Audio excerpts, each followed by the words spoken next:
Hannah Scarin. And I'm Rob Giada. And this is World News, the weekly show where a bunch of people with too much free time try to comically explain the news to you while you put off your class readings. On that note, let's give you all some information. According to the Chicago Maroon, the Hyde Park area saw a rise in crime last year. When approached for comment on why this is the case, a group of first-year students who moved onto campus in 2015 silently brandished knives and whispered, "Just keep walking." In news literally closer to your heart, Chipotle. The company declared this week that they will have a national employee meeting to discuss recent and future food safety changes and will be closed on February 8th until 3 p.m. For all you Qdoba people out there, the cause for this sudden closure is very serious because Chipotle has recently been serving up food more closely resembling the nutritional content of food found under the fryer in an abandoned Waffle House.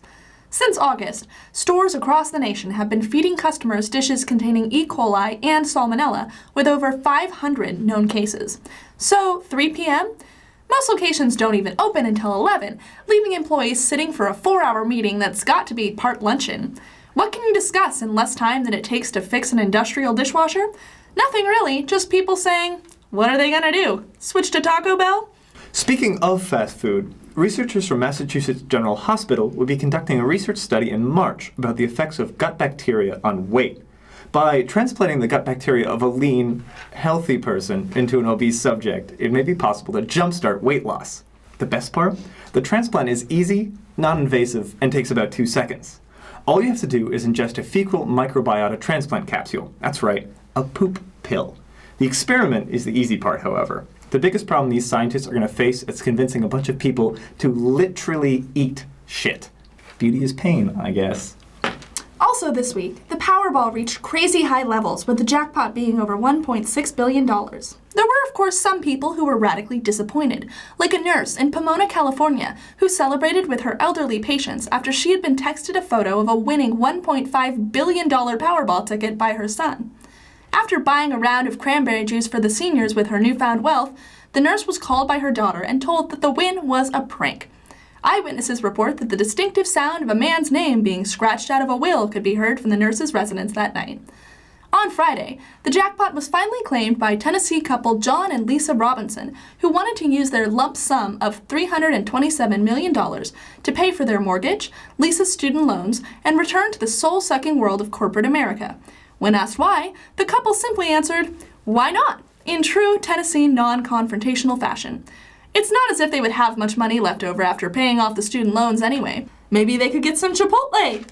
Oh, wait.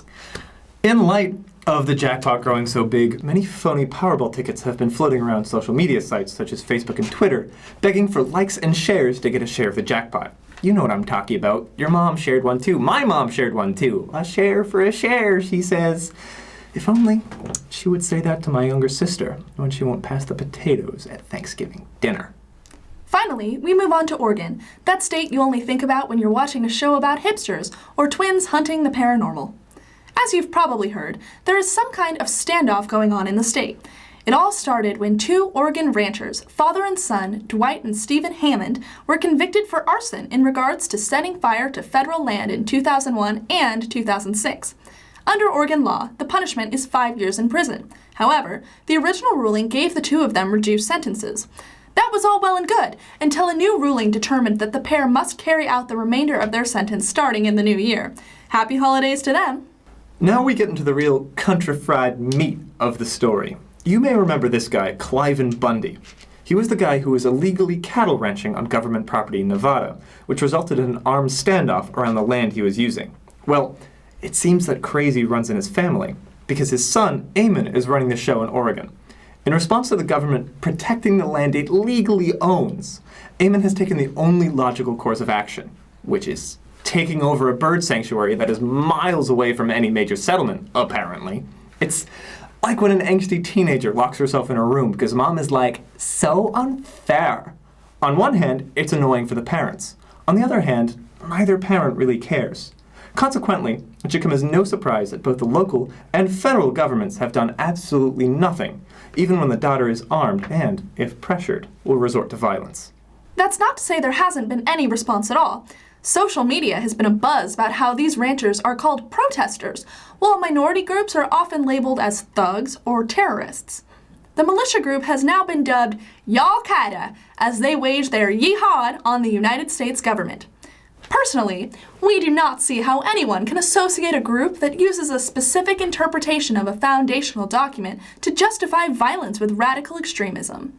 But as a student of UChicago, you should probably sympathize with these valiant people sitting in a frozen wasteland. That sympathy should encourage you to send a care package, because these people are running desperately low on supplies. In fact, they've released a list of things they need, like snowshoes, deodorant, beer, pencils, blankets, and everything else a frat needs. But we encourage you to go beyond the call of duty, as other groups have done. They've been given glitter bombs to ward off insurgents, and dildos, because they're assholes. Even PETA is showing their solidarity by sending them vegan jerky. Come on, UChicago, we can't let PETA outshine us.